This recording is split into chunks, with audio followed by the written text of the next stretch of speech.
اعوذ باللہ من الشیطان الرجیم بسم اللہ الرحمن الرحیم ذالک الفضل من اللہ وکفى باللہ علیما صدق اللہ العظیم۔ اللہ رب العزت نے پچھلی آیت میں دو چیزوں کا ذکر فرمایا۔ پہلی چیز اللہ اور اس کے رسول کی فرما برداری، اور دوسری چیز اللہ اور اس کے رسول کی فرما برداری کرنے والوں کو اجر عظیم اور بروز قیامت اللہ کے رسول کی رفاقت کی بشارت سنا دی کہ یہ قیامت والے دن صدیقین نبیوں کے ساتھ ہوں گے، صدیقین شہداء اور صالحین کے ساتھ ہوں گے۔ کون؟ جنہوں نے اللہ اور اس کے رسول کی فرما برداری کی۔ اس آیت میں اللہ رب العزت فرماتے ہیں ذالک الفضل من اللہ، یہ فضل ہے اللہ تعالیٰ کی طرف سے، اللہ رب العزت کی جانب سے ہے۔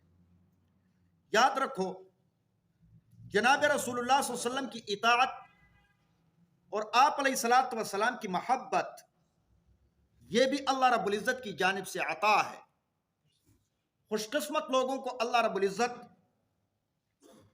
اپنا فرما بردار بنا دیتے ہیں اور اللہ کے رسول کا فرما بردار بنا دیتے ہیں، اور جناب رسول اللہ صلی اللہ علیہ وسلم کی محبت عطا فرما دیتے ہیں۔ وہ حضور علیہ الصلوۃ والسلام کے سچے محب بن جاتے ہیں، حقیقی محبت کرنے والے، آپ علیہ السلام کے ایک ایک سنت پہ مر مٹنے والے۔ پچھلی آیت جو آپ نے سنا کہ وَمَن يُطِعِ اللَّهَ وَالرَّسُولَ، اس کی تفسیر اور شان نزول کے متعلق تو آپ نے سنا، لیکن ایک اور روایت میں ہے اس کے شان نزول کے متعلق اس طرح ہے۔ حضرت ثوبان رضی اللہ تعالیٰ عنہ، اب دیکھو عشق اور محبت اور حضور علیہ الصلوۃ والسلام کی اطاعت کا کیا عالم ہے، کس طرح یہ اللہ رب العزت کی جانب سے عطا کردہ ہے۔ حضرت ثوبان رضی اللہ تعالیٰ عنہ جناب رسول اللہ صلی اللہ علیہ وسلم کے صحابی بھی ہیں اور آپ علیہ الصلوۃ والسلام کے آزاد کردہ غلام بھی ہے۔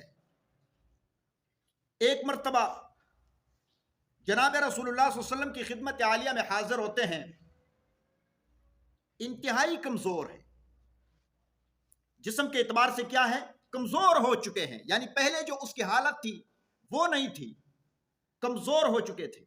آپ کو پتہ ہے کہ انسان دو چیزوں کی بنا پر کمزور ہو جاتا ہے، ایک یہ کہ کوئی پریشانی لائق ہو جائے،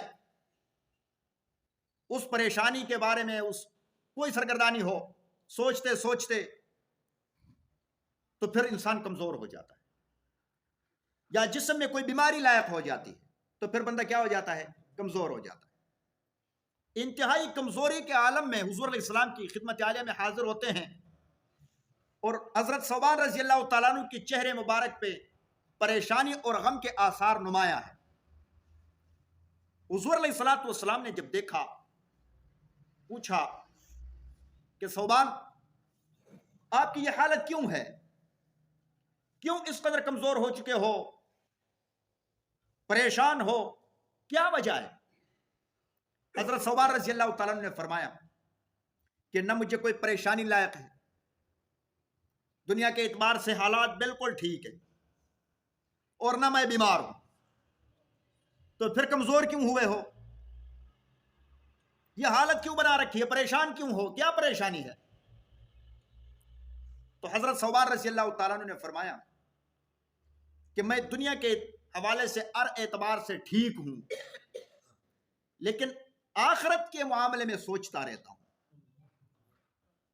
حضرت شیخ سعدی رحمہ اللہ فرماتے ہیں غم دل خور کے غم غم دین است، غم دنیا مخور کے بے ہوت است۔ دین کی فکر کرو، کیونکہ اصل فکر اور غم تو دین ہی کا ہے۔ غم دنیا مخور کے بے ہوت است، دنیا کے بارے میں پریشان نہ ہو، یہ بے فائدہ ہے۔ کیوں؟ اللہ رب العزت قرآن کریم میں فرماتے ہیں وَمَا مِن دَابَّةٍ فِي الْأَرْضِ إِلَّا عَلَى اللَّهِ رِزْقُهَا، فِي الْأَرْضِ إِلَّا عَلَى اللَّهِ رِزْقُهَا، زمین پر جو بھی جاندار ہے اسے رزق پہنچانا کس کے ذمہ ہے؟ اللہ کے ذمہ۔ اللہ نے رزق پہنچانا ہی ہے، جو ہماری قسمت میں ہے وہ کوئی اور کھا نہیں سکتا، جو دوسرے نے کی قسمت ہے وہ ہم نہیں کھا سکتے، وہ ہم نہیں دبا سکتے، وہ اسے مل کر رہے گا۔ تو فرماتے ہیں کہ غم دن خور کے غم غم دین است، غم دنیا مخور کے بے ہو دست۔ حضرت ثوبان رضی اللہ تعالیٰ عنہ فرماتے ہیں کہ میں نے آخرت کے بارے میں سوچا۔ کیا سوچا؟ میں نے سوچا کہ میں عبادت کرتا ہوں، نیک اعمال کرتا رہتا ہوں، جو جنت میں پہنچانے کا ذریعہ ہے۔ اب ہو سکتا ہے اللہ تعالیٰ نے میری قسمت میں لکھا ہو کہ مجھے جنت عطا فرمائے، اور آپ تو انبیاء کرام علیہ الصلوۃ والسلام کے طبقات میں سے ہو، انبیاء علیہ الصلوۃ والسلام میں سے ہو، اور جنت میں انبیاء کرام علیہ الصلوۃ والسلام کے درجے بلند و بالا ہوں گے، اور ہم تو عام امتی ہے، نچلے طبقات میں ہوں گے۔ میل ملاپ نہیں ہوگا، ملاقات نہیں ہوگی، جس طرح یہاں ملتے رہتے ہیں یہ چیزیں نہیں ہوگی۔ اور اگر جنت نہ ملی اور اللہ نہ کرے میں جہنم میں چلا گیا، جنت میں تو ہو سکتا ہے کبھی کبھار دیدار ہو جاتا، اگر میں جہنم چلا گیا وہاں تو دیدار ہی نہیں ہوگا۔ یہ پریشانی مجھے لائق ہو گئی، نہ کھانا ٹھیک کھا سکتا ہوں، بس پریشان ہی رہتا ہوں، نہ نیند آتی ہے۔ کیوں؟ آگے حضرت ثوبان رضی اللہ تعالیٰ نے فرمایا کہ یہاں دنیا میں جب میں آپ کا دیدار نہ کروں میں بے قرار رہتا ہوں، میں بے چین ہوتا ہوں، میں غمگین ہو جاتا ہوں، جتنا بھی ضروری کام ہو چھوڑ کر بھاگ آتا ہوں، آپ کا دیدار کر لیتا ہوں، لیکن وہاں دیدار نہ ہو سکے گا۔ اس پریشانی نے میری یہ حالت کر دی، اتنا کمزور ہو چکا ہوں۔ حضور علیہ الصلوۃ والسلام آرام سے تشریف فرمائے، اللہ رب العزت نے یہ آیت نازل فرمائی، وَمَن يُطِعِ اللَّهَ وَالرَّسُولَ، جو اللہ اور اس کے رسول کی فرما برداری کرے گا، فَأُولَٰئِكَ مَعَ الَّذِينَ أَنْعَمَ اللَّهُ عَلَيْهِم مِّنَ النَّبِيِّينَ وَالصِّدِّيقِينَ وَالشُّهَدَاءِ وَالصَّالِحِينَ۔ کل بھی آپ نے سنا، تو صحابہ کرام کو تسلی ہو گئی، جو اللہ اور اس کے رسول کی اطاعت کرتے ہیں بروز قیامت حضور کی رفاقت ملے گی۔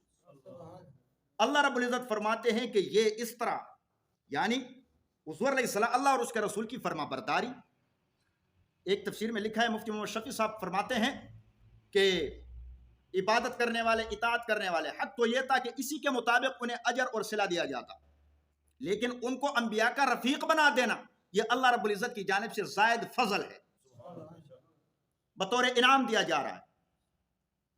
اور اسی طرح یہ بھی ہے کہ اطاعت اور فرما برداری اور جنت اور انبیاء کرام علیہ الصلوۃ والسلام کی رفاقت، یہ سب اللہ رب العزت کی جانب سے کیا ہے؟ فضل ہے۔ آگے بھی اللہ تعالیٰ نے پھر وضاحت کر دی، وَكَفَى بِاللَّهِ عَلِيمًا، اور کافی ہے اللہ تعالیٰ جاننے والا۔ اللہ رب العزت خوب جانتے ہیں۔ فرض کیجئے کہ میں ہوں، حضور علیہ الصلوۃ والسلام کی سنتوں پہ عمل کرتا ہوں، پتہ نہیں اخلاص کے ساتھ کر رہا ہوں یا لوگوں کو دکھا رہا ہوں، وہ اللہ تعالیٰ جانتے ہیں۔ حضور علیہ الصلوۃ والسلام کے عشق کا دعویٰ کیا ہوا ہے، پتہ نہیں میں سچا عاشق ہوں یا کوڑا عاشق۔ اللہ تعالیٰ فرماتے وَكَفَى بِاللَّهِ عَلِيمًا، اللہ تعالیٰ خوب جانتے ہیں۔ بدلہ بھی اچھی طرح عطا فرمائیں گے جو جس کا مستحق ہوگا، اور انعام بھی اچھی طرح عطا فرمائیں گے کہ یہ اس انعام کا مستحق ہے۔